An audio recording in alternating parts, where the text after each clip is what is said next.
Commander Jake Sullivan sat in his chair on the bridge of the space station.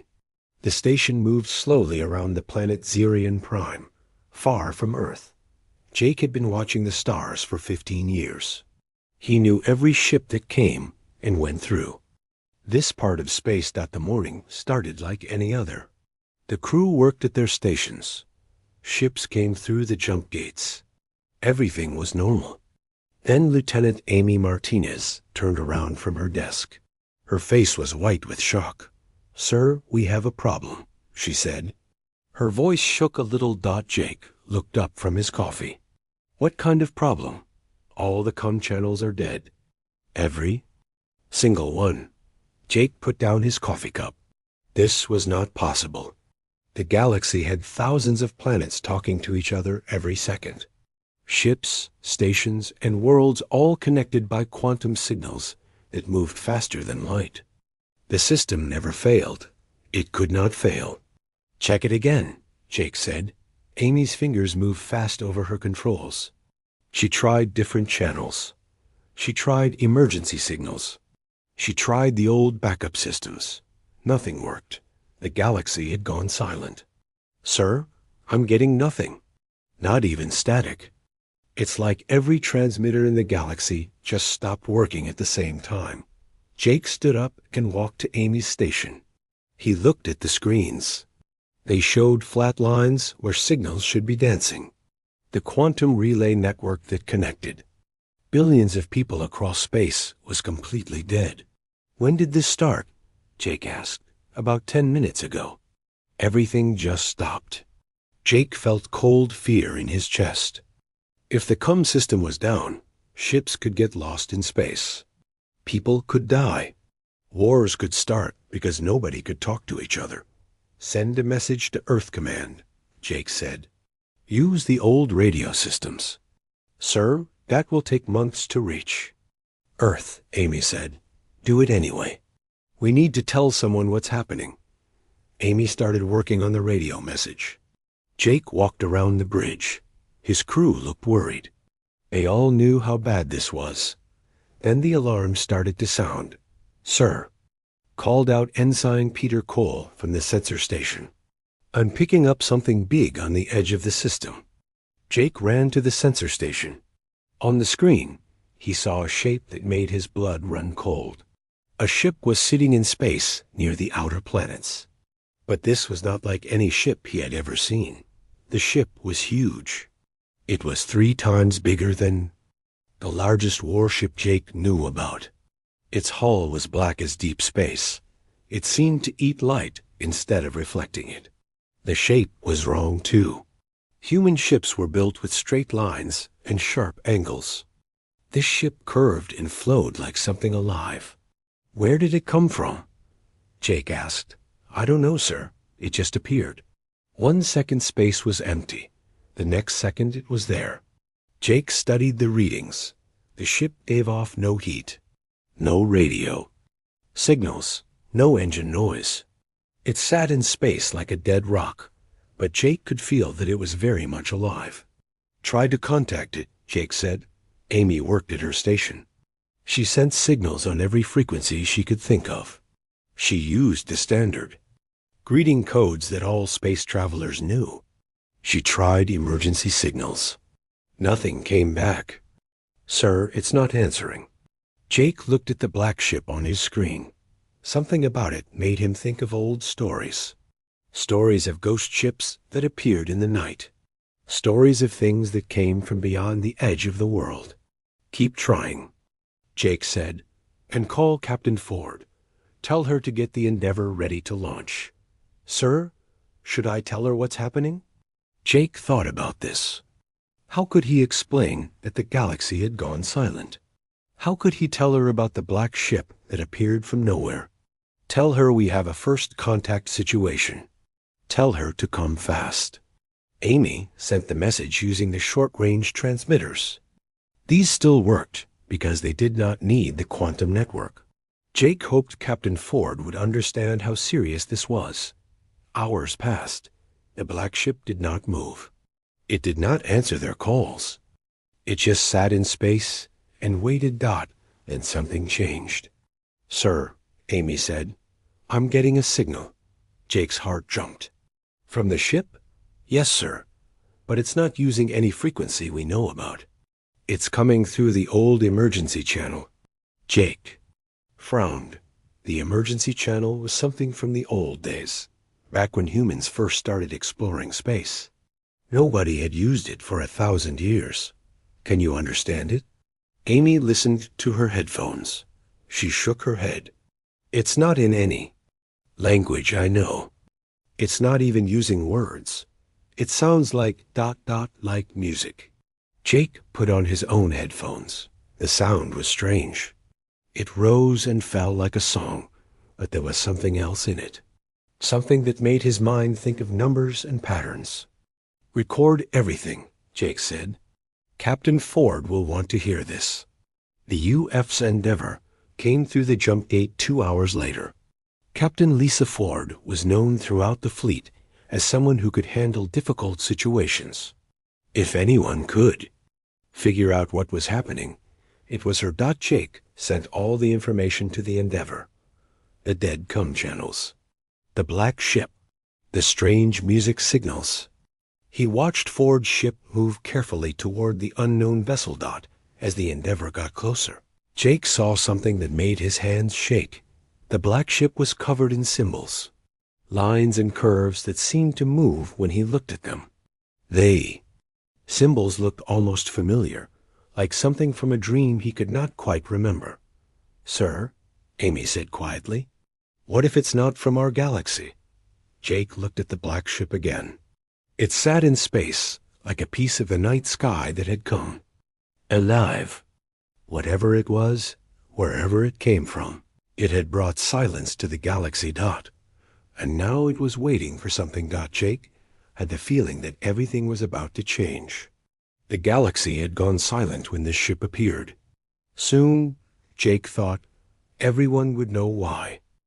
Captain Lisa Ford stood on the bridge of the UFS Endeavour as her ship moved toward the black vessel. She had been a captain for 12 years, but she had never seen anything like this ship. Her crew was nervous. She could feel their fear. Keep our distance, she told her pilot, Lieutenant Sam Harper, but get us close enough for a full scan. Yes, Captain, Sam said. His hands were steady on the controls, but Lisa could see sweat on his face. Chief Engineer Danny Park looked up from his station. Captain, I'm not getting any normal readings from that ship. No engine signatures, no life support systems, nothing. I can identify. Lisa nodded. This was what she had expected.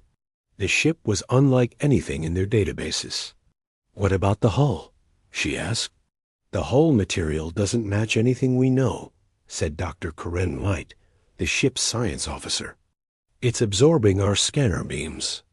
It's like the ship is made of solid darkness. Security Chief Tony Blake spoke up from his station. Captain, I don't like this. That ship could be hostile. Lisa understood his concern. The ship had appeared just as the galaxy's communication system died. That could not be an accident. Dr. White, any luck with the signal they're sending? Lisa asked. Corinne shook her head. It's not a language. At least, not one made of words. The computer can't make sense of it. Lisa walked to the main screen. The black ship filled most of the view. It was beautiful in a strange way, but also frightening. The curves and symbols on its hull seemed to shift when she looked at them. Try sending them our standard greeting, Lisa said. The communications officer, Ensign Betty Ross, worked at her station. She sent the message that all space travelers knew. It was simple and peaceful. It said that they came in friendship. Minutes passed. No answer came back. Send it again, Lisa said. Use different frequencies. Betty tried again. Still nothing. Captain, Corinne said suddenly, the signal from the ship is changing. Lisa put on her headphones. The music-like sound was different now. It had a pattern that seemed familiar. Wait, Corinne said. She was working fast at her computer. I think I know what this is. She put the signal through her analysis programs. Numbers appeared on her screen. "Captain, they're sending us mathematical sequences. Look at this." On the screen, Karen showed a series of numbers. These are prime numbers. 2, 3, 5, 7, 11, 13. Lisa felt excitement rise in her chest. Mathematics was universal. Any intelligent species would understand prime numbers. "They're trying to show us they're intelligent," Lisa said. "There's more," Karen said. "After the prime numbers, there. Sending the Fibonacci sequence. 1, 1, 2, 3, 5, 8, 13 ... This was the first real communication they had made with the ship. "Send them back the same sequences," Lisa ordered. "Let them know we understand." Betty worked at her station. She sent the mathematical sequences back to the black ship. Then they waited. The response came quickly. The ship sent new numbers. Karen worked to decode them. "Captain, these are star coordinates," she said. "They're showing us star maps." "Star? Maps of what?" Lisa asked. Karen's face went pale. "Captain, these are star maps of our galaxy. But they're wrong. They show stars in positions they haven't been in for thousands of years." Lisa felt cold. "How old are these maps?" "Based on stellar drift patterns, I'd say about 50,000 years old." The bridge went quiet. Everyone stared at the numbers on the screen. "There's more," Karen said. "They're highlighting one specific coordinate. It's the location of the Sol system." Lisa's heart jumped. The Sol system was where Earth used to be. Earth, the home world of humanity. But Earth was gone. It had been destroyed in the solar wars 300 years ago. Now there was only an asteroid belt where the blue planet once spun. "Are you sure?" Lisa asked. "Yes, Captain. They're asking about Earth. But they're using star maps from before human civilization even existed." Lisa walked around the bridge. Her mind was racing. How could anyone have star maps that old? How could they know about Earth? "Captain," Danny said from his station, "I'm picking up something else. The ship's hull ... It's not just absorbing our scanners. It's made of materials that shouldn't exist." "What do you mean?" "The computer is showing elements that are older than our galaxy. The atomic structure is impossible. It's like the ship is made of pieces of the universe from before the Big Bang." Lisa felt dizzy. A ship made of impossible materials, carrying star maps from 50,000 years ago, asking about a dead world. What was happening? "Send them new coordinates," Lisa said. "Show them where Earth's system is now. Show them the asteroid belt." Karen worked with Betty to send the new star maps. They waited for a response. When it came, it was not what they expected. The ship began to move. "Captain," Sam said, "it's changing. Course. It's heading for the Sol system." Lisa watched the black ship turn in space. It moved without any visible engines, but it was clearly heading toward Earth's dead solar system. "How fast is it going?" Lisa asked. "Faster than anything we've seen," Sam said. "At this speed, it will reach the Sol system in 6 hours." Lisa made a decision. Set course for the Sol system. "Maximum speed." "Captain," Tony said, "is that wise?" "We don't know what this ship wants." Lisa looked at the black vessel on her screen. It was already pulling away from them, heading toward the place where Earth used to be. "They're going to Earth," she said. "Or what's left of it. I need to know why."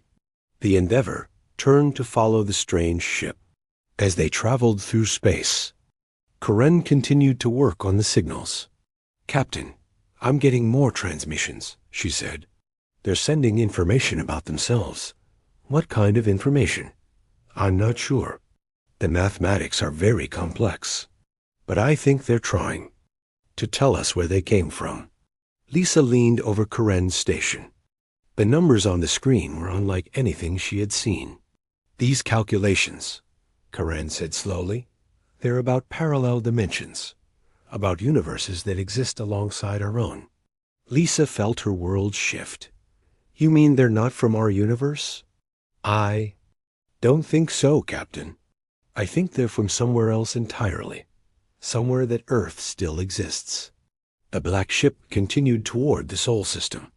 The Endeavor followed, carrying questions that might change everything humanity thought they knew about the universe. As they traveled through space, Lisa wondered what they would find when they reached the dead system where Earth used to be. Would the strange ship find what it was looking for? Or would it find only empty space and broken dreams? Behind them, the galaxy remained silent. The quantum communication network was still dead.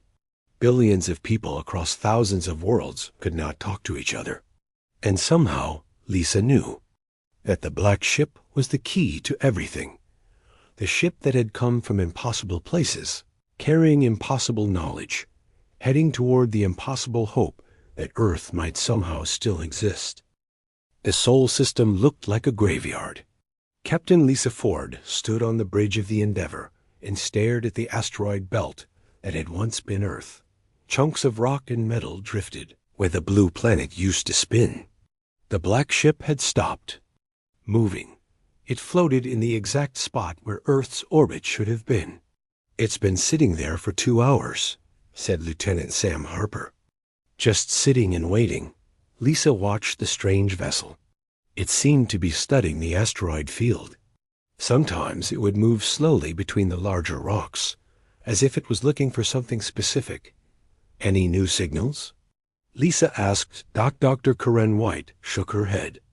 Nothing since we arrived. But Captain, I've been working on the transmissions from before.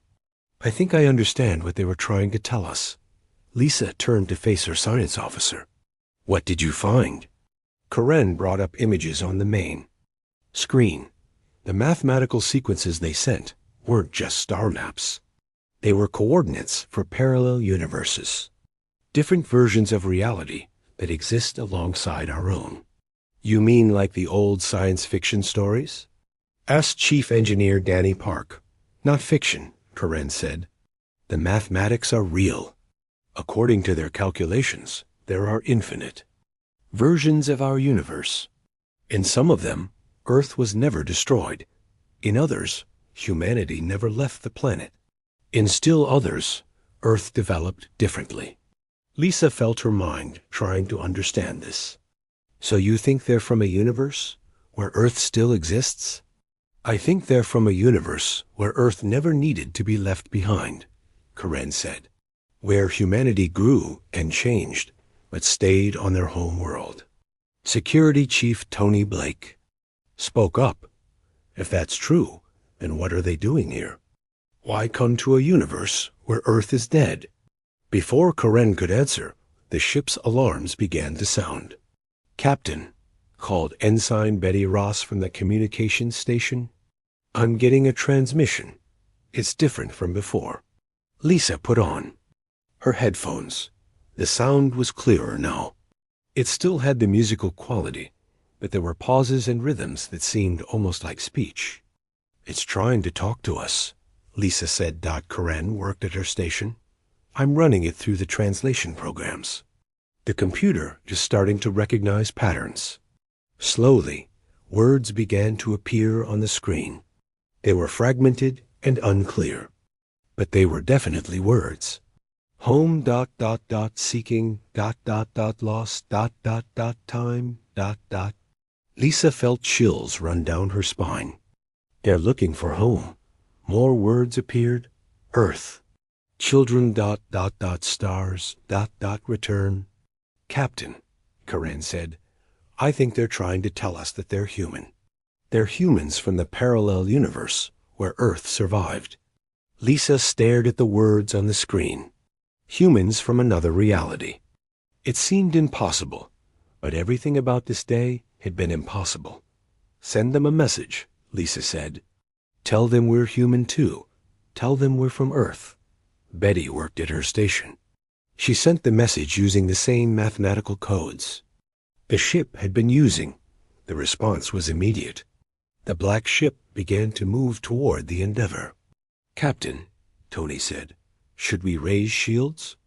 Lisa thought about this. The ship was huge and made of impossible materials. If it wanted to hurt them, their shields would not help. "No," she said. "Let them come." The black ship moved closer. As it did, Lisa could see more details on its hull. The symbols and curves seemed to be writing, but in a language that looked almost familiar. "Karen, are you recording all of this?" "Yes, Captain. The computer is analyzing everything." When the ship was close enough, something amazing happened. A section of the black hull became transparent. Through it, Lisa could see the interior of the ship. "My God," Danny whispered. Inside the ship, they could see figures moving around. They were human in shape, but there was something different about them. They moved with a fluid grace that seemed almost like dancing. "They're trying to show us they're human," Lisa said. The figures inside the ship moved to what looked like a control room. One of them stepped forward and raised a hand in greeting. Lisa raised her own hand. The gesture was universal. It meant peace. The communication channel crackled to life. This time, the voice was clearer. "Greetings, humans. Of this reality." Lisa's heart jumped. "This is Captain Lisa Ford of the UFS Endeavor. Who are you?" "We are the Ascendant. We are humans from the reality where Earth lives." Lisa felt tears in her eyes. "You're from the universe where Earth survived." "Yes, we are seeking other humans across the realities. We have traveled many universes, many versions of humanity." Karen was working frantically at her station. "Captain, the communication is getting clearer. The computer is learning their language patterns." The voice from the ship became stronger. "We are the last of our reality. Our universe is dying. We built this ship to find other humans, other versions of humanity that survived and grew among the stars." Lisa felt her breath catch. "Your universe is dying?" "A great darkness is consuming our reality. It eats everything, stars, planets, life itself. We escaped just before it reached Earth. We carry the last memories of our world." Tony stepped forward. "Captain, if their universe is dying and they open some kind of doorway to get here, double quotes." Lisa understood what he was thinking. "Could that darkness follow you here?" The voice from the ship was quiet for a moment. We do not know. The doorway we opened should have closed behind us, but the quantum field is still disrupted. Your communication system is damaged because of our arrival." Karen looked up from her station. "Captain, that explains why the galaxy went silent. Their dimensional crossing disrupted the quantum network." Lisa walked closer to the main screen. The human figures inside the black ship were watching her too. "How long have you been traveling between realities?" Lisa asked. "Many years. We have seen versions of humanity that never left Earth, versions that died in wars, versions that became something beyond human understanding. You are the first we have found that grew strong among the stars." Lisa felt pride and sadness at the same time. "We've had our problems. We lost Earth to war. Many of us died, but we survived. Yes, we can see your strength. Your ships, your stations, your empire among the stars. You became what we could not. You found a way to live without Earth." The ship's communication channel crackled with static. Then a new voice spoke. It was deeper, more urgent. "Captain Ford, this is Commander Rick Thompson of the Ascendant. We need to talk. The dimensional doorway is still open. Something is coming through." Lisa felt cold fear. "What kind of something?" "The darkness that destroyed our universe. It has found the doorway. It is coming to your reality." The bridge of the Endeavor went silent. Everyone stared at the screen. "How long do we have?" Lisa asked. "Days, perhaps hours." "The darkness moves quickly once it finds a new universe to consume." Lisa looked at her crew. They were scared, but they were ready to fight. That was what humans did. They fought for their survival. "What do we need to do?" Lisa asked. "We must work together. Our ship has weapons and technology from our reality. Your people have knowledge of this universe. Together, we might be able to close the doorway and stop the darkness." Lisa made her decision. "We'll help you. But first, we need to warn the galaxy. We need to tell everyone what's coming." "The quantum network is still damaged," Karen said. "We can't send messages to the other systems." Commander Thompson's voice came through the speakers. "We can help with that. But first, we need to get to work. The darkness is coming, and it will not wait for us to be ready." Lisa looked at the asteroid belt around them. Earth was gone, but humanity lived on, in this universe and others.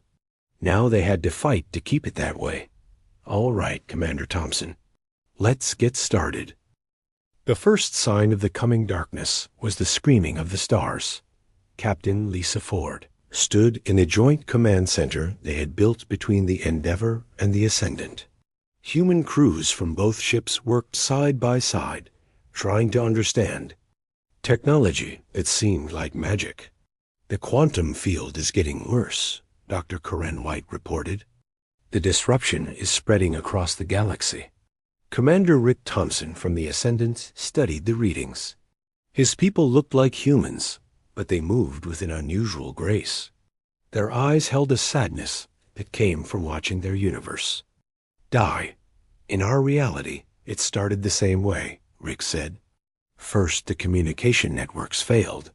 Then the stars began to change." "Change how?" Lisa asked. "They started to go out, not explode or collapse. They just stopped existing, like they were being erased." Chief Engineer Danny Park looked up from his workstation. "The readings I'm getting don't make sense. Space itself is being damaged. The basic laws of physics are breaking down." Lisa walked to the main display. It showed their section of the galaxy. Several star systems were marked in red. "Those are the systems we've lost contact with," she said. "The ones closest to where you came through." "Captain," called Security Chief Tony Blake from across the room. "We're getting emergency signals from the outer colonies. Short-range transmissions only."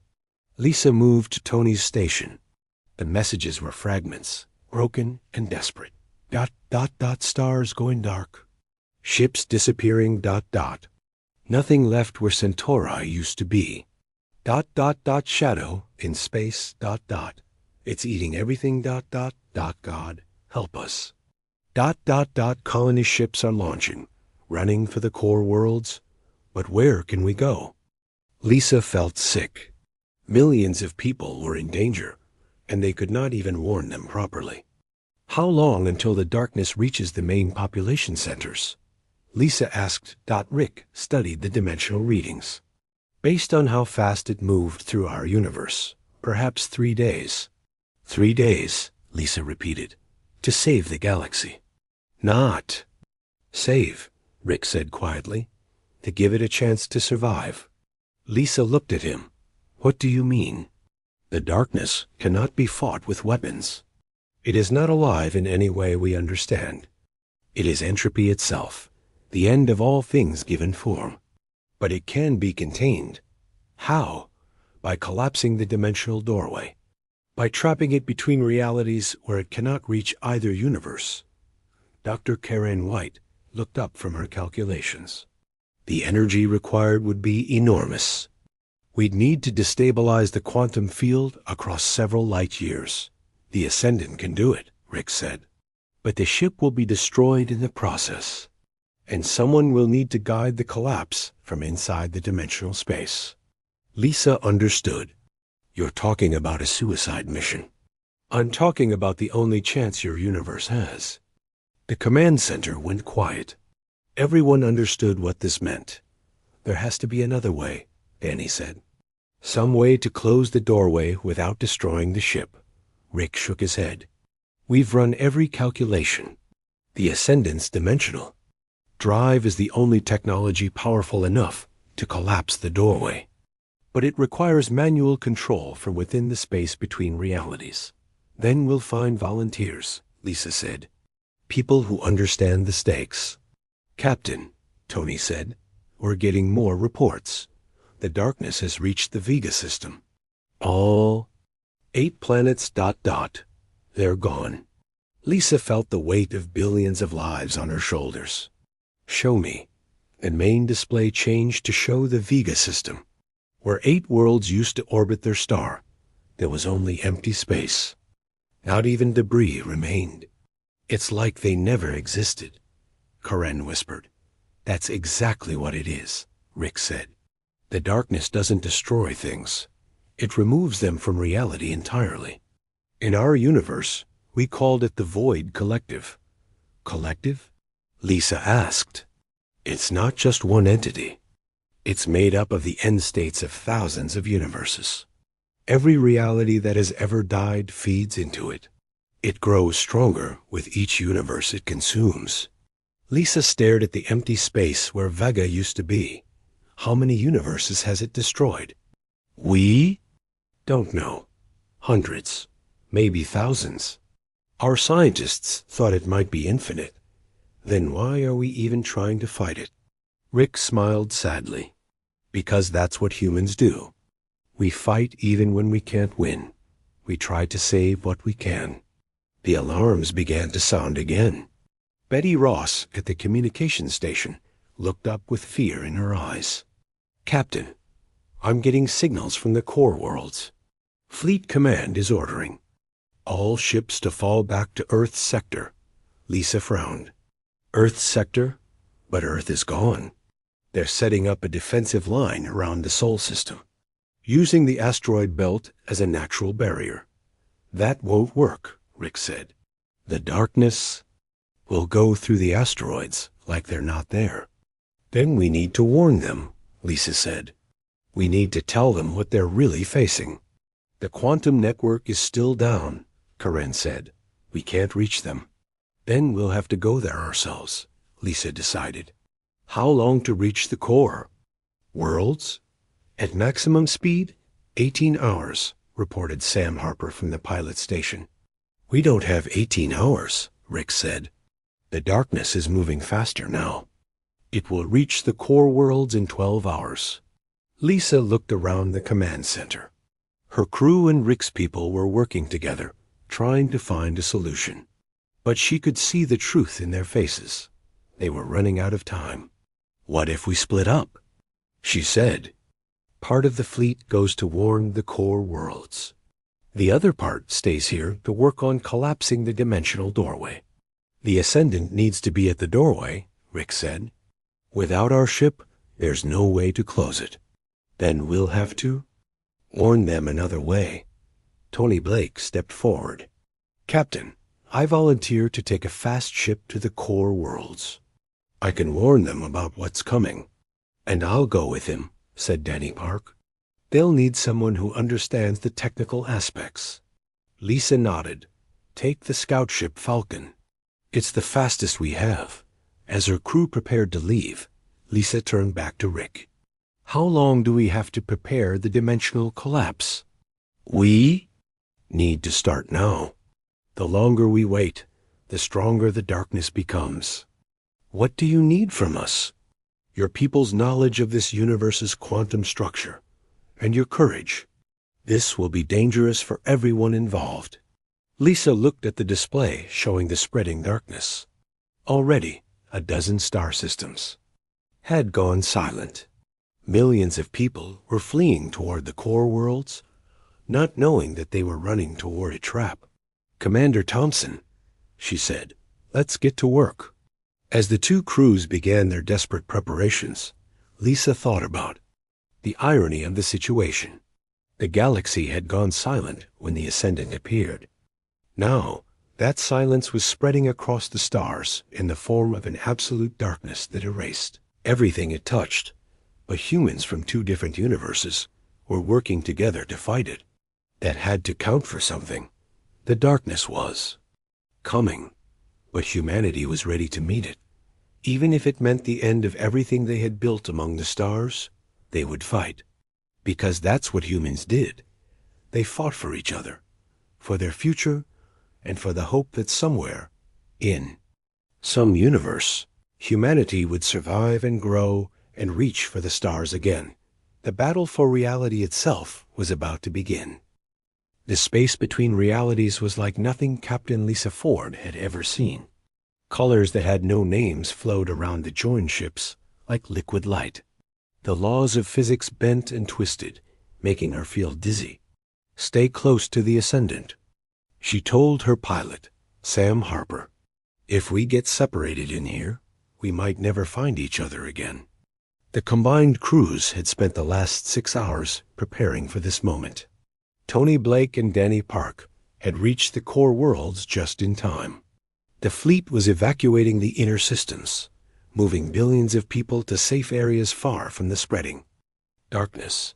But safety was only temporary. If they failed here, the darkness would eventually consume everything. Status report, Lisa called out. Dr. Karen White looked up from her readings. The dimensional doorway is directly ahead. I'm picking up massive energy disturbances. Commander Rick Thompson's voice came through the communication system. Captain Ford, we're approaching the center of the dimensional space. This is where we'll make our stand. Lisa looked at the main display. Ahead of them, she could see the doorway, a tear in reality itself that pulsed with unnatural light.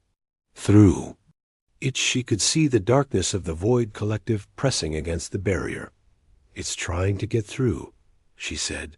It's been trying since we arrived, Rick replied. But the dimensional space is holding it back, for now. The Ascendant moved into position near the doorway. Lisa could see Rick's crew working frantically inside their ship. They were preparing the dimensional drive for collapse. Captain, Karen said, I'm reading something else. There are other ships in the dimensional space. Lisa looked at her scanner display. She could see distant shapes moving in the strange light. Ships from other realities, Rick explained. Other versions of humanity that tried to escape the darkness. Some of them have been trapped here for years. Lisa felt sadness for these lost travelers. Can we help them? If we succeed in collapsing the doorway, we can create a stable pocket of dimensional space. A place where the ships can exist safely. But it will require precise control. What do you need us to do? When we begin the collapse, the Endeavor will need to act as an anchor point. Your ship's quantum systems will help stabilize the process. Lisa nodded. We're ready. But even as she said it, the alarms began to sound. The darkness was pushing harder against the dimensional barrier. It knows we're here, Rick said. It's trying to break through before we can close the doorway. On the display, Lisa could see the barrier beginning to crack.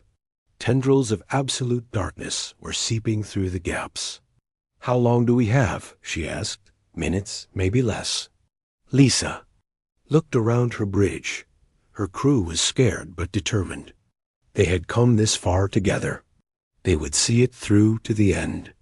All stations, prepare for dimensional collapse, she ordered. The Ascendant began to glow with internal light. The dimensional drive was charging up, preparing to tear apart the space between realities. Captain, Karen said, I'm getting readings from the other ships. They're trying to help. Lisa looked at the display. The lost ships from other realities were moving closer. Even though they came from different universes, they were all human. They understood what was at stake. Open a channel to all ships, Lisa ordered. The communication system crackled to life. Voices in different languages came through, but the universal translators were working. This is Captain Shun of the Earthship Harmony. We stand with you. Commander.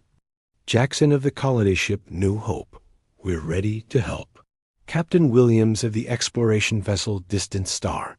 For humanity. Lisa felt tears in her eyes. Humans from across the multiverse, all working together to save their realities. This is Captain Ford of the UFS Endeavor. Thank you all. Today, we fight not just for our universe, but for the idea that humanity can survive anything. The dimensional barrier cracked further. The darkness was almost through. Beginning dimensional collapse in 10 seconds, Rick announced. Lisa gripped her chair. All hands, brace for dimensional collapse. The Ascendance drive activated with a sound like reality. Tearing apart. The space around them began to fold and twist. Lisa felt her stomach turn as the laws of physics changed around her ship. The doorway is collapsing, Karen reported. But the darkness is fighting back. On the display, Lisa could see the void. Collective pushing through the cracks in the barrier. Tendrils of absolute nothing reached toward their ships. Rick, we need more power, Lisa called out. I'm giving everything we have, Rick replied. But it's not enough. The darkness is too strong. Lisa looked at the other ships from different realities. They were all struggling against the collapsing space.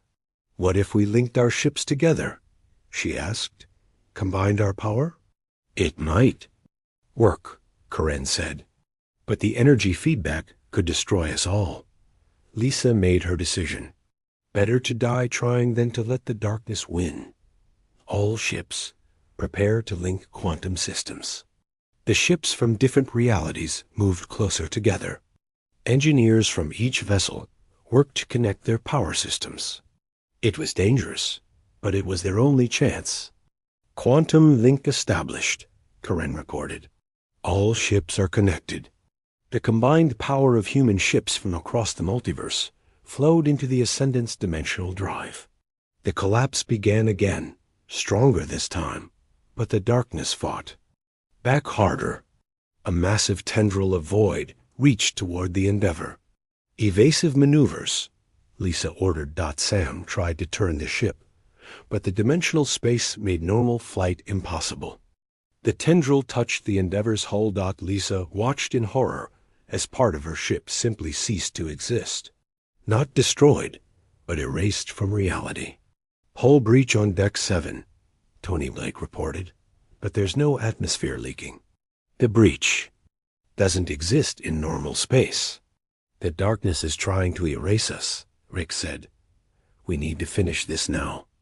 The dimensional drive reached critical power. The doorway began to collapse faster. Rick, Lisa called out, get your people to the escape pods. We can handle the final sequence. No, Rick replied. Someone needs to stay with the drive to control. The collapse. If it goes wrong, both universes could be destroyed. Lisa understood. Rick was sacrificing himself and his ship to save everyone else. There has to be another way, she said. There is, Rick said quietly. You and your crew can come with us. The collapse will create a stable pocket dimension. We can all survive there together. Lisa looked around her bridge. Her crew was listening to every word. But we'd be cut off from our universe, she said. Double quotes, yes, but humanity would survive. All of our different versions together in one place. Lisa thought about this. They could save themselves, but they would be abandoning their own reality. Captain, Karen said, the collapse is reaching critical point. We need to decide now. Lisa looked at the display. The darkness was being pushed back, but slowly. The doorway was almost closed. Rick, how many people are on your ship? 200. The last survivors of our Earth. And there are about 50 people on each of the other ships. Yes, Lisa made her choice. All ships prepared to enter the pocket dimension. We're going to save everyone we can. The ships moved closer to the collapsing doorway. The dimensional space around them became more stable as the collapse continued. The darkness is being pushed back, Karen reported. The doorway is almost sealed. But just as victory seemed certain, the Void Collective made one final push. A massive wave of darkness surged toward the ships. It's going to break through, Rick said. Lisa watched the wave approach. In seconds, it would reach them. Then she saw something amazing. The lost ships from other realities moved to block the darkness. They put themselves between the void and the other vessels. What are they doing? Lisa asked. They're sacrificing themselves, Rick said with wonder in his voice. They're using their ships to absorb the darkness while we escape. Lisa watched as brave humans from across the multiverse gave their lives to save the others. Ship after ship was consumed by the void, but their sacrifice bought precious time. The pocket dimension is stable, Karen reported. We can enter safely. All remaining ships follow the Ascendant into the pocket dimension, Lisa ordered. The surviving vessels, the Endeavor, the Ascendant, and 3 other ships entered the stable space that the collapse had created. Behind them, the doorway, sealed shut with a flash of light that filled the dimensional space. Lisa looked around. They were in a small bubble of normal space, surrounded by swirling colors. Is it over? Sam asked. The doorway is sealed, Rick confirmed. The darkness cannot reach either universe now. Lisa felt relief wash over her. And the quantum network? Should be restored within hours, Karen said. The dimensional disruption is ending. Lisa opened a channel to all the surviving ships. This is Captain Ford. We've done it. The galaxy is safe. Cheers came from all the ships. Humans from different realities celebrating together. But what about us? Asked one of the other captains. Are we trapped here? Rick's voice was calm. This pocket dimension is stable. We can live here. And over time, we might find ways to travel between realities safely. Lisa smiled. A new frontier. New worlds to explore. New versions of humanity to meet. Captain, Karen said, I'm picking up signals from our universe. The communication network is coming back online. What are they saying? The darkness is gone. The missing star systems are still lost, but the spread has stopped. The galaxy is safe. Lisa felt proud of what they had accomplished. The galaxy had gone silent. Captain Jake Morrison stood on the bridge of the exploration ship New Horizon and watched the planet grow larger on the main screen. The world looked peaceful from space. Green and blue colors mixed together like a marble. White clouds moved slowly across the surface.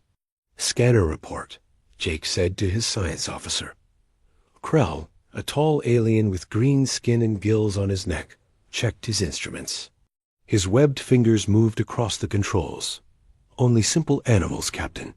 No intelligent life detected anywhere on the planet. Jake nodded. This was what they expected. The Galactic Council had sent them here to check the planet. Kepler 442c. The advanced bioscanners had already told them what to expect. Only animals lived down there. No cities, no technology.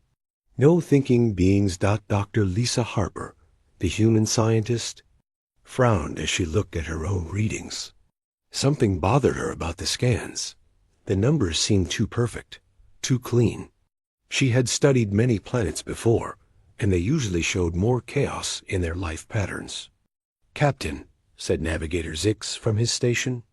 A crystal-like alien's body sparkled as he spoke. We are ready to enter orbit. Good. Take us in, Jake ordered. The ship moved closer to the planet. Jake looked around at his crew. Most of them were aliens from different worlds. Only 3 humans worked on this ship. The Galactic Council had recently let Earth join their group, but many aliens still thought humans were nothing special. Security Chief Thane clicked his mandibles together. The giant insect-like alien was over 7 feet tall. His compound eyes could see in many directions at once. "This should be a simple mission," he said. "Just animals down there, no threats." Communications Officer Ryan Bell, a young human, listened to the radio signals from space. "All quiet, Captain. No transmissions from the planet at all." Jake found this strange. Even worlds with only animals usually had some kind of electromagnetic activity. Lightning storms, magnetic fields, solar interference, something. But this planet was completely silent. Lieutenant Amy Watson, the human tactical officer, stood at her post. She had been listening to the alien crew talk about Earth and humans. They spoke as if humans were boring. No special powers. No telepathy like the Vorthik. No enhanced strength like the Mantari. No advanced technology like the Aquarians. Amy said nothing, but their words stung. Humans had worked hard to earn their place in the galaxy. They had built their own spaceships and explored their solar system. They had proven they could be trusted. But the aliens still saw them as the new kids who did not belong. Dr. Harper walked over to Captain Morrison. "Jake, can I show you something?" They moved to her science station. Lisa pointed to the bioscanner display. "Look at these readings. Every animal group on the planet shows the same electromagnetic signature. That's impossible." "What do you mean?" Jake asked. "Different species should have different brain patterns, different body chemistry. But these scans show everything is almost identical. It's like someone painted the same picture over and over." Jake studied the data. He had been a ship captain for 10 years. He had learned to trust his instincts. Right? Now, those instincts were telling him something was wrong. "Maybe their evolution worked differently," suggested Krell from his station. "Some planets develop very similar life forms." Lisa shook her head. "Not this similar. And look at the distribution. Patterns. The animals are spread out too evenly, too organized. Real animal herds don't move like this." Ryan Bell called out from his station. "Captain, I'm picking up some strange interference in subspace. It's very faint." "What kind of interference?" Jake asked. "I'm not sure. It comes and goes, almost like music, but not quite." The alien crew members looked at each other. Thane's compound eyes focused on Ryan. "Music? You humans hear music in everything. It's probably just solar radiation." But Jake walked over to Ryan's station. "Let me hear it." Ryan played the audio through the bridge speakers. It was very quiet, but there was definitely a pattern. It repeated every few minutes. The aliens on the bridge heard only random noise, but Jake and the other humans could sense something more. "It's artificial," Amy said quietly. "That's not natural interference." The alien crew looked skeptical. Zix's crystal body flickered with doubt. "Your human ears are not designed for space communications. You are hearing patterns that do not exist." Jake felt his patience wearing thin. The aliens always dismissed human observations. They thought humans were too primitive to understand advanced concepts. But humans had survived on a dangerous world for millions of years. They had learned to notice small details that could mean life or death. "We'll take a closer look," Jake decided. "Prepare the landing party." "Captain," Krell said, "the planet scans show no intelligent life. This is a waste of time." "Maybe, but we're here to explore, not to make assumptions." As the ship moved into orbit, Jake looked down at the planet again. The surface looked so normal. Grasslands, forests, rivers, and lakes. Herds of animals moved across the plains like cattle on Earth. Everything seemed peaceful and simple. But deep inside, Jake felt like they were being watched. It was a feeling he had learned to trust during his years in space. The feeling that something was hidden just out of sight. Dr. Harper prepared her equipment for the surface mission. She had spent her whole career studying alien life. She knew how to spot the signs of intelligence. And despite what the scanners said, She was sure there was more to this planet than simple animals. The New Horizon settled into orbit around Kepler 442c. Below them, the planet waited, its secrets hidden beneath a perfect disguise that had fooled every scanner in the galaxy, everyone except the humans. The shuttle landed on the grasslands with a soft thud. Captain Jake Morrison stepped out first, followed by Dr. Lisa Harper, Security Chief Thane, and Ensign Danny Carter. The young engineer carried a large pack of equipment on his back. The air smelled fresh and clean. A gentle breeze moved through the tall grass. In the distance, herds of deer-like animals grazed peacefully. They looked harmless, with brown fur and large dark eyes. Some lifted their heads to look at the newcomers, then went back to eating. Bio-readings confirm no dangerous life forms within 100 kilometers, Thane reported. His compound eyes scanned the area constantly. We are safe. Danny unpacked the communication equipment. I'll set up the relay, Captain. Should have us connected to the ship in a few minutes. Dr. Harper opened her sample case and began collecting soil and plant specimens. The grass is remarkably healthy. Good mineral content in the soil. This planet could support human colonies easily. Jake walked in a slow circle, studying their surroundings. The grassland stretched to the horizon in all directions. Small groups of trees dotted the landscape. Rocky hills rose in the distance. Everything looked normal, but something felt wrong. Those animals, Jake said, pointing to the nearest herd. They're watching us. Thane's head swiveled toward the creatures. Many prey species are curious about new arrivals. It is normal behavior. But Jake had grown up on a ranch in Texas. He knew how real animals acted around strangers. These creatures were too calm, too interested. Real deer would have run away by now. Lisa knelt down to examine some stones near a small stream. These rock formations are interesting, very precise angles, almost like they were cut. Natural erosion can create straight lines, Thane said. Water and wind are powerful forces. Danny finished setting up the communication relay. We're online. Captain, the ship is receiving us loud and clear. Jake tapped his comm badge. New Horizon. This is Morrison. We're on the surface. Beginning survey. Copy that, Captain, came Ryan's voice from orbit. All systems normal up here. Still no radio signals from the planet. As the day went on, the team spread out to cover more ground. Lisa collected samples from different areas. Danny took readings with his instruments. Thane stood guard, though there was clearly nothing to guard against. But Jake kept noticing strange things. The animals moved in organized patterns, not random like normal herds. They seemed to follow invisible paths across the grassland. When one group moved, others followed at exact distances. Lisa, come look at this, Jake called. She joined him at a cluster of large stones. Up close, they looked even more artificial. The joints between the rocks were too perfect. The weight distribution was exactly what an engineer would design. This isn't natural, Lisa whispered. These stones were placed here on purpose. But the scanner showed no intelligent life, Danny said, overhearing them.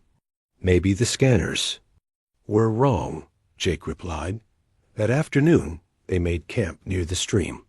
Thane stood watch while the humans ate their rations. The sun was setting, painting the sky in orange and red colors. The animals are more active at dusk, Lisa observed. Look how they're gathering. The deer-like creatures were indeed moving. Differently. Instead of random grazing, they seemed to be forming specific groups. Some headed toward the rocky hills. Others moved toward the forest. Their movements looked purposeful. Probably just normal feeding behavior, Thane said. Many species are more active at dawn and dusk. But Jake had been watching the creatures all day. He had noticed something the insect-like alien had missed. The animals were using tools. Not obviously, but he had seen them use rocks to crack. Open nuts. They had done it quickly when they thought no one was looking. Danny, do you have any recording equipment? Sure, Captain. What do you need? I want to record the animals tonight, without them knowing. Danny set up a small camera with night vision. They hid it in the grass near the stream. Then they retreated to their camp and pretended to sleep. Jake lay in his sleeping bag, staring at the stars. The alien constellations looked nothing like the ones from Earth, but the feeling of being watched was the same feeling he had gotten as a child camping in the woods. The sense that something intelligent was observing him got around midnight. Lisa quietly shook Jake awake. You need to see this, she whispered. They crawled to the hidden camera and looked at the display. Jake's eyes widened in shock. The grassland was completely different. Where there had been open space, now there were buildings. Tall spires rose from the ground. Walkways connected different structures. And the animals were gone dot in their place. Walked tall, graceful beings with silver skin. They moved with purpose between the buildings. Some carried objects that looked like advanced technology. Others seemed to be tending to gardens that had been invisible during the day. How is this? Possible? Danny whispered. Some kind of camouflage, Lisa said. They're hiding their civilization from us. Jake watched the beings move through their city. They were clearly intelligent. Their movements were coordinated. Their buildings were sophisticated. But during the day, all anyone could see were simple. Animals in grassland. Why would they hide? Danny asked. Maybe they're afraid, Jake said. Or maybe they don't trust visitors. Amy's voice came through the comm system from the ship above. Captain, are you seeing this? I'm picking up massive energy readings from your location. What kind of energy? I'm not sure. It's like nothing in our databases, but it's definitely artificial. Jake looked at his human companions. They were all seeing the same thing. The planet had a hidden civilization, but somehow their alien crewmates couldn't detect it. Don't report this to the ship yet, Jake ordered. I want to understand what's happening first. As they watched, one of the silver beings stopped near their camera. It looked directly at the device, as if it could see them watching. The being's large eyes seemed to show surprise. Then it made a gesture, and the entire city began to fade dot by morning. Everything was back to normal. Grassland, animals, and stones. No sign of the advanced civilization they had seen during the night, but Jake knew the truth now. The planet was inhabited by intelligent beings who could hide their presence from most observers. The question was, why could the humans see through their disguise when the aliens could not? As they packed up their equipment, Jake made a decision. They would stay another day. He needed to make contact with the hidden civilization. He needed to understand why humans were different. The deer-like creatures watched them from a distance.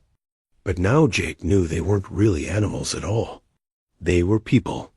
People who had been hiding in plain sight, waiting to see what the visitors would do.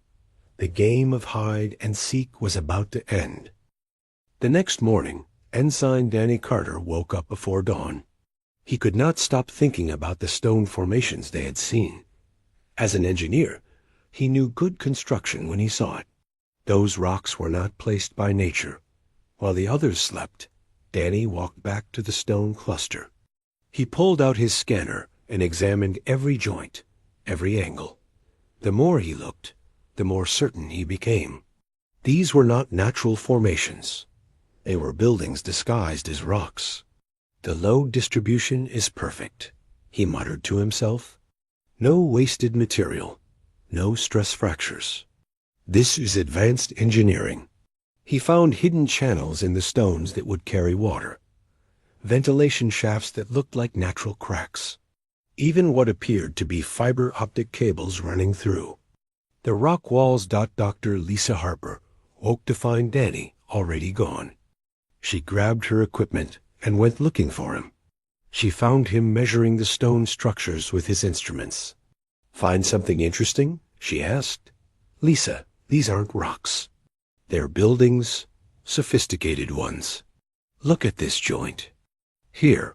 He pointed to where two large stones met. "That's not erosion. That's precision cutting. Probably with some kind of energy tool." Lisa examined the area with her biological scanner. "Danny, you're right. I'm reading organic compounds inside. These stones. Living spaces. The whole structure is hollow." They spent the morning mapping the hidden building. What looked like a simple pile of rocks was actually a complex 3-story structure. It had rooms, corridors, and even what appeared to be a power source. Meanwhile, Captain Jake Morrison was conducting his own investigation. He had been watching the animals since sunrise. The deer-like creatures were definitely using tools, but only when they thought no one was looking. Jake hid behind a tree and recorded them with his personal camera. A group of 5 creatures approached a cluster of nut trees. They picked up specially shaped stones and used them to crack open the hard shells. But when another creature spotted Jake watching, they immediately dropped the stones and went back to simple grazing. "They're intelligent," Jake said to himself. "They're just pretending to be animals." Dr. Harper called Jake on his comm device. "Captain, you need to see what Danny found. These stone formations are actually buildings." Jake met them at the site. Danny showed him the evidence. The precision joints, the internal structure, the hidden technology. Everything pointed to advanced construction techniques. But how are they hiding it?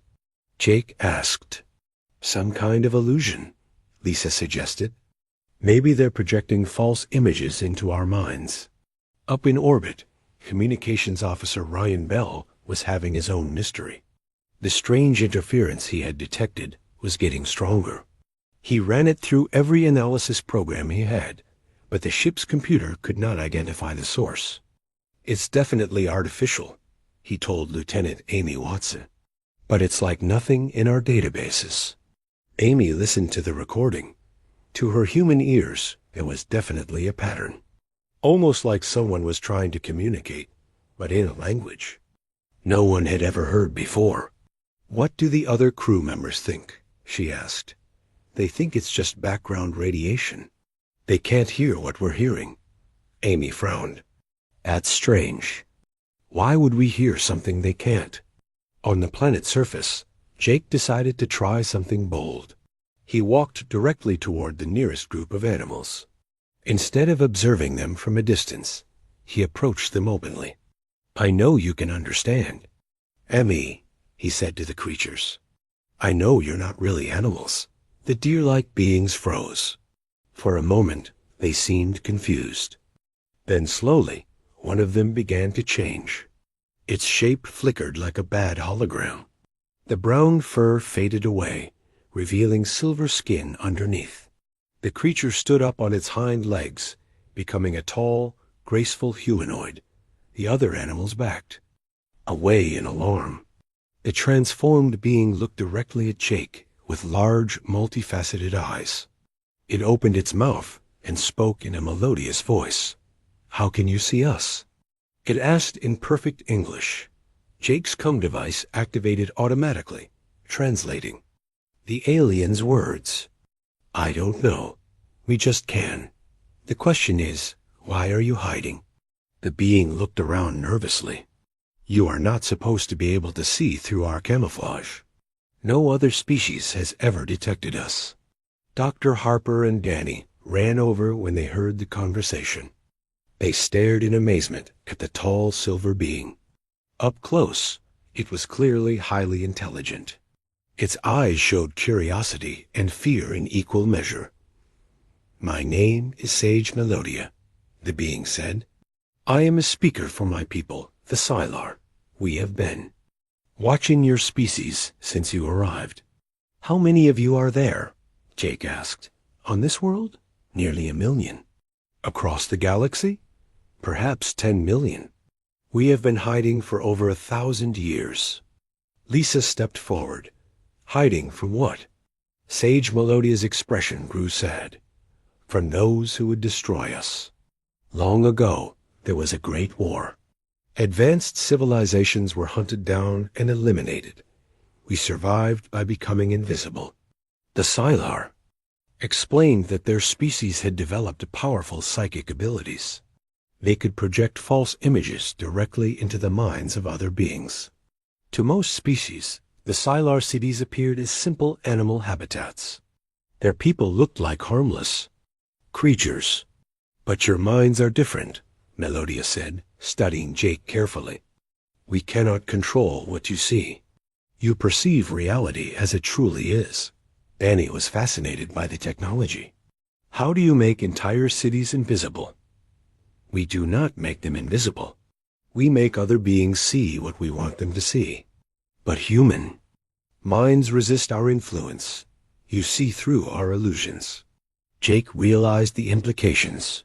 That's why our scanners only detected animals. You were making our equipment see what you wanted it to see.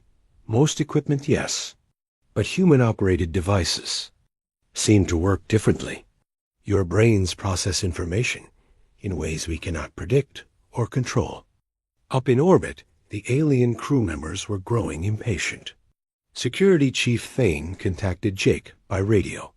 Captain, you have been on the surface for over 24 hours.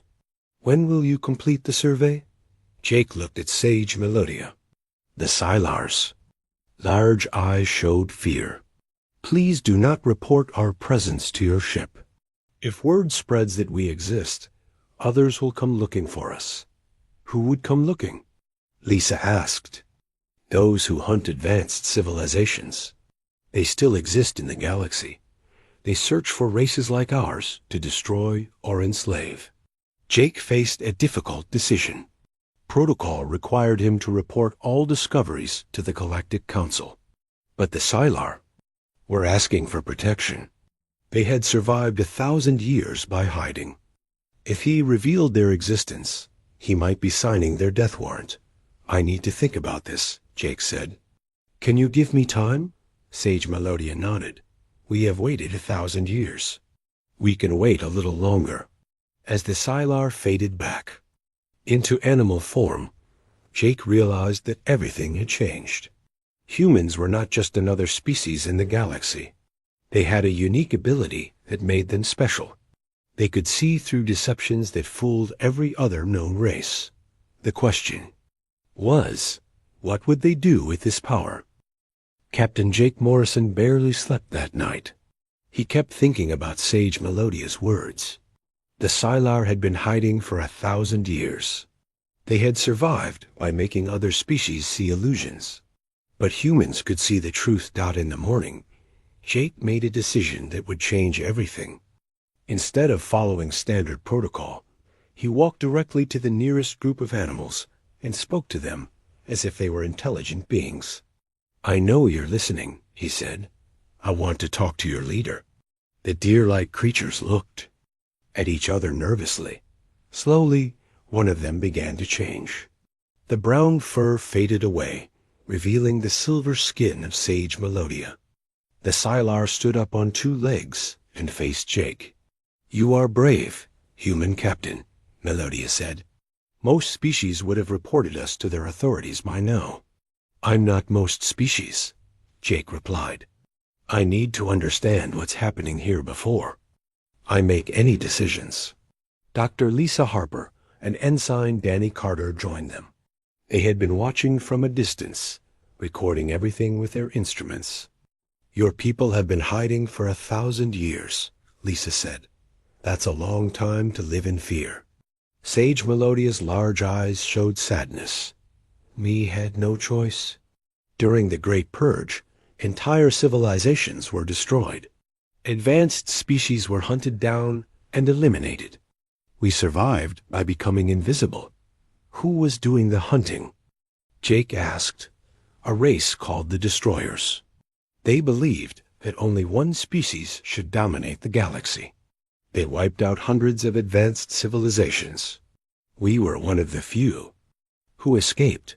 Danny was fascinated by the technology. How do you hide entire cities? We project false images directly into the minds of other beings. Most species see what we want them to see, but your minds work differently. You resist our psychic influence. Sage Melodia gestured toward the grassland around them. What you see as open space contains a city of over 50,000 inhabitants. But to your alien crewmates, it appears as simple grassland. Jake realized the implications. That's why our scanners only detected animals. You were controlling what our equipment saw. Most equipment, yes. But human-operated devices process information differently. Your brains create patterns that we cannot predict or control. Lisa stepped forward. We want to help you, but we need to understand more about your people and your technology. Sage Melodia considered this carefully. Very well, but you must promise to keep our existence secret. If word spreads that we exist, others will come looking for us. What others? Jake asked. The destroyers may be gone, but their allies still exist. Species who hunt advanced civilizations for their technology. If they learn about us, they will not stop until they find us. Jake made a decision it would define his career. I promise to keep your secret, but I want something in return. I want to learn about your people and your abilities. Sage Melodia nodded slowly. Follow me. The Sylar led them to what looked like a small hill covered in grass. But as they approached, Jake could see the truth. The hill was actually a cleverly disguised entrance to an underground city. Your alien crewmates would see only a natural hillside, Melodia explained. But your human eyes can see the reality. They descended through a hidden doorway into a vast underground complex. Jake gasped at what he saw. The Sylar city was more advanced than anything in the Galactic Council. Crystalline structures grew from the walls like living art. Lights that seemed to be made of pure energy illuminated the corridors. This is incredible, Danny whispered. The engineering is beyond anything we've seen. They passed through gardens, where plants grew in impossible colors. Waterfalls flowed upward, defying gravity. The air itself seemed to shimmer with barely visible energy. How do you power all of this? Lisa asked. We harvest energy from the planet's core, Melodia explained, and from the psychic fields generated by living beings. It is a clean, renewable source that leaves no trace. They entered a large chamber where hundreds of Sylar were working. Some tended to complex machinery that seemed to grow and change. As they watched, others worked with what looked like pure thought, shaping energy with their minds. Your people are artists and scientists, Jake observed. We are both, Melodia agreed. We believe that technology and beauty should work together. Function and form are not separate concepts. A group of Sylar approached them. They were clearly curious about the humans. One of them, an elderly Sylar with darker silver skin, stepped forward. I am Elder Harmony, she said. I have lived for over 800 years. You are the first beings to see through our camouflage since the Great Purge. How is that possible? Jake asked. Elder Harmony studied Jake with ancient eyes. Your species evolved on a dangerous world. For millions of years, you had to distinguish between what was real and what was illusion. Predators that camouflaged themselves. Environments that could deceive you.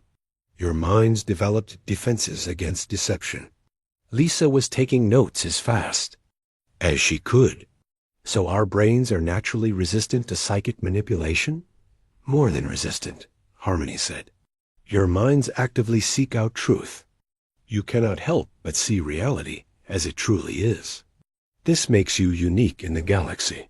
Danny was examining the Sylar technology with wonder. Could you teach us how to build things like this? Perhaps, Melodia said. But first, we must ask you something important. What will you tell your alien crewmates? Jake had been dreading this question. I don't know. They're expecting a full report on the planet. If you report our existence, we will have to abandon this world, Elder Harmony sighed. We have done it before. We can do it again. But it would be a great loss. Lisa looked around at the beautiful city. There has to be another way. There is, Melodia said quietly. But it would require a great deal of trust between our species. What do you mean? Jake asked. We could form an alliance. A secret partnership. Your people could help us stay hidden while we share our knowledge with you. Jake considered this carefully. What would that mean, exactly? Elder Harmony stepped forward. It would mean that humans would become the guardians of galactic peace. Your ability to see through deceptions would make you invaluable. There are other species in the galaxy who use camouflage and illusion for evil purposes. Like the destroyers? Lisa asked.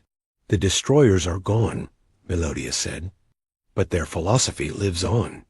There are still species who believe in conquest and destruction. They hide among the peaceful races, waiting for the right moment to strike. Jake realized what they were offering. You want us to be your eyes and ears, to spot the threats that others can't see. Exactly. And in return, we would share our advanced technology with humanity. Together, we could protect the galaxy from those who would destroy it. Danny was excited by the possibilities. Think of what we could accomplish together. Clean energy, advanced medicine, space travel beyond anything we've imagined. But Jake was thinking about the responsibility. This would change everything for humanity. We'd be taking on a huge burden. All great species must eventually choose, Elder Harmony said. You can remain small and safe, or you can become great and accept the risks that come with greatness. Jake looked at his human companions. Lisa was fascinated by the scientific possibilities. Danny was excited by the technology. But Jake was thinking about the bigger picture. I need to talk to my crew, he said finally. The human crew. We need to make this decision together. Sage Melodia nodded. We understand. But please remember, the fate of our entire civilization rests in your hands. As they prepared to return to the surface, Jake realized that humanity was about to take its first real step into the larger galaxy. Not as junior members of the Galactic Council, but as secret guardians of peace. The question was, were they ready for such responsibility? Captain Jake Morrison gathered his human crew members around their camp that evening. Dr. Lisa Harper, Ensign Danny Carter, and the voices of Communications Officer Ryan Bell and Lieutenant Amy Watson from the ship above joined them through secure communication. What I'm about to tell you will change everything, Jake began. The planet is inhabited by an advanced civilization called the Scylar. They've been hiding for over 1,000 years using psychic camouflage. Amy's voice came through the comm with surprise. That explains the energy readings I've been detecting, and the strange interference patterns Ryan found. The interference is actually their communication system, Jake continued. They've been talking to each other right under our noses. The alien crew can't detect it, but we can. Ryan's voice was excited. I knew it wasn't random noise. There were patterns, mathematical sequences. I just couldn't decode them. Jake explained everything they had learned. The Great Purge, the Destroyers, the Scylar's ability to project illusions into other minds. And most importantly, humanity's unique resistance to psychic manipulation. So we're like walking lie detectors, Danny said. With wonder. We can see through deceptions that fool everyone else. More than that, Lisa added, we might be the only species in the galaxy with this ability. That makes us incredibly valuable. Jake outlined the choice they faced. They could report this Scylar to the Galactic Council, following standard protocol. Or they could form a secret alliance that would change humanity's role in the galaxy forever. What would this alliance mean? Amy asked from orbit. We would become the galaxy's early warning system, Jake explained. We would help identify threats that other species literally cannot see. In return, the Scylar would share their advanced technology with us. The human crew considered this in silence. Finally, Lisa spoke up. Jake, this could advance human civilization by thousands of years. Their technology is beyond anything we've seen, but it would also put us in danger, Amy pointed out. If there are still species out there hunting advanced civilizations, we'd be putting targets on our backs. Danny was studying the Scylar device that Sage Melodia had given him. Look at this technology. It's not just advanced, it's elegant. They've solved problems we didn't even know existed. The question is, Jake said, are we ready to become more than just another member of the Galactic Council? Are we ready to become guardians? Ryan's voice came through the comm. Captain, I've been thinking about those interference patterns. If the Scylar are using them to communicate, and we're the only ones who can detect them, then we might already be the only ones who can protect them. Jake made the decision that would define humanity's future. We form the alliance. But we do it carefully. We start small and build trust over time. The next morning, Jake met with Sage Melodia and Elder Harmony. We accept your proposal, he said. But we want to start with a test. A way to prove this partnership can work. What kind of test? Melodia asked. You said there are still dangerous species hiding in the galaxy. Help us find one. Let us prove we can see what others cannot. Elder Harmony's ancient eyes gleamed. With approval, there is a perfect opportunity. 3 star systems from here, there is a trading post that has been recording strange accidents. Ships arrive safely, but their crews are found dead with no signs of violence. What do you think is causing it? Lisa asked. We believe it is a species called the Harvesters, Melodia explained. They appear as harmless traders, but they feed on the life force of other beings. They use camouflage similar to ours, but for evil purposes. Jake nodded. If we can identify them when other species can't, it would prove our value to the galaxy. And to ourselves, Danny added. They spent the next few days planning. The Scylar provided Jake with a small device that could enhance his ability to see through illusions. It looked like a simple communication badge, but it contained advanced scanning technology. This will help you identify psychic camouflage, Melodia explained. But remember, your natural human abilities are what make this possible. The device only amplifies what you already have. Jake prepared a false report for the Galactic Council. He claimed that Kepler 442c was unsuitable for colonization due to unstable geology. The planet would remain off-limits, protecting the Scylar's secret. The alien crew will accept this explanation, Jake told Melodia. They never suspected the truth anyway. As the New Horizon prepared to leave orbit, Jake received a final message from Elder Harmony. You have given us hope, Captain Morrison. For the first time in 1,000 years, we believe the galaxy might become safe again. 3 weeks later, the ship arrived at the trading post. It was a busy hub where dozens of species came to buy and sell goods. Jake used the Scylar device to scan the area while pretending to conduct routine security checks. At first, everything looked normal. Alien merchants sold exotic goods from across the galaxy. Travelers refueled their ships and shared stories from distant worlds. But Jake's enhanced vision began to notice inconsistencies. A group of tall, elegant beings claimed to be peaceful traders from the Outer Rim, but through the Scylar device, Jake could see their true forms. They were parasitic creatures with writhing tentacles and empty black eyes. They moved among the other traders, getting close to unsuspecting victims. Found them, Jake whispered to Lisa over their private comm channel. The Harvesters are here, disguised as legitimate traders. Lisa was examining the medical records of the recent deaths.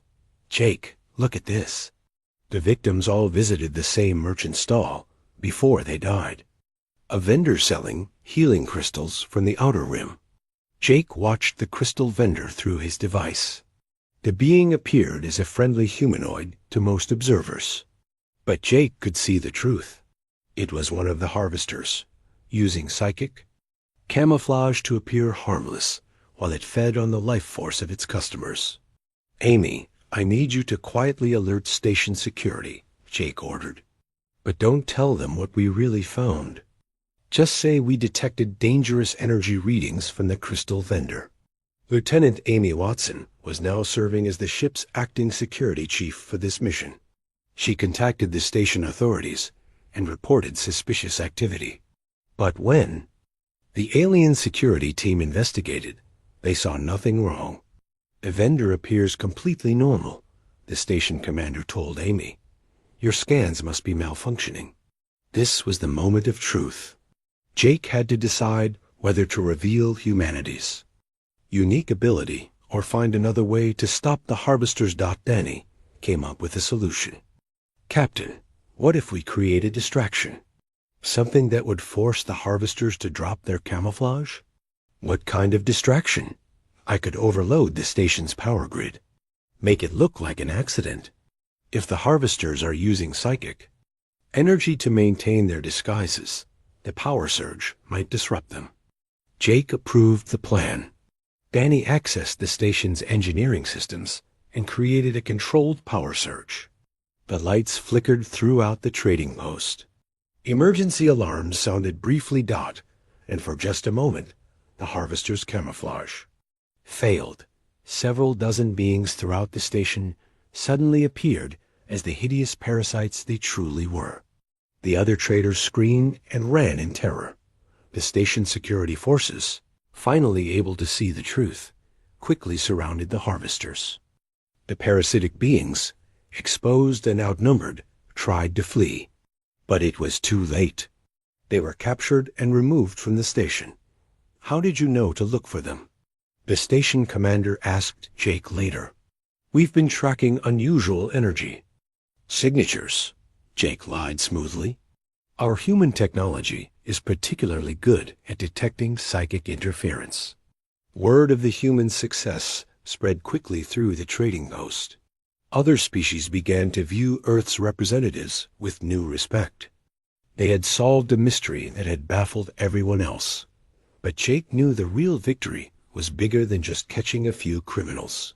They had proven that the alliance with the Sylar could work. Humans could indeed serve as the galaxy's guardians against hidden threats. 6 months later, Amy Watson had been promoted to captain of her own ship. She was leading a patrol mission near the Galactic Council's outer territories when her Sylar-enhanced scanners detected something alarming. "Ryan, are you seeing this?" she asked her communications officer. Ryan Bell, now serving as her first officer, studied the readings.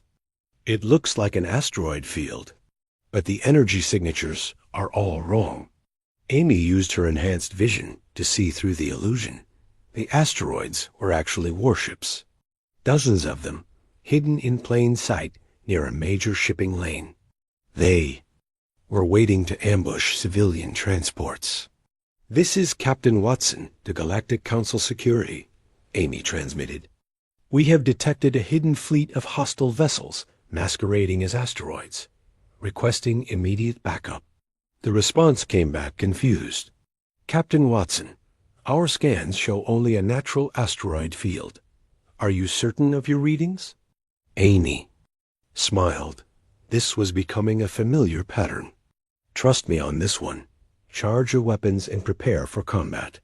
When the Council security ships arrived, Amy had her crew fire a warning shot at the largest asteroid. The energy blast disrupted the camouflage, revealing a massive battleship. Suddenly, the entire asteroid field transformed into an enemy fleet. The battle was brief but decisive. The hidden attackers, caught off guard by their exposure, were quickly defeated. Hundreds of civilian lives were saved. Later, in her car,